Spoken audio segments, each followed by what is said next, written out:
Well, I had the pleasure indeed to serve on 10 committees this past summer, and among those committees was the Driver Education Study Committee. And one of the issues that came to light this past session was the fact that when it comes to driver education for our youngsters that want to obtain their license and get their license at an early date, there are three entities that govern the driver's education stipulations in Indiana. Number one, the curriculum in schools is set down by the Indiana State Department of Education. So they oversee the driver's education that's conducted in schools.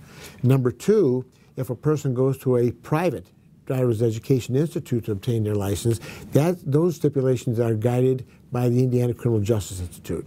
And thirdly, when that youngster wants to obtain their license or their early driver's license or beginner's permit, that's overseen by the Department of Bureau of Motor Vehicles, I should say. And we felt that during this committee we needed to somehow look at the possibility of bringing all those entities together and being overseen by one department. So what has come about is the fact that it's a two-year committee.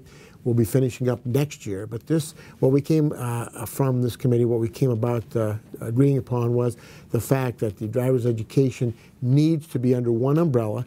One department will oversee everything, and that way they work directly with the Bureau of Motor Vehicles for the issuing of permits and so forth. So that's probably the most important issue that came out of this driver's education issue.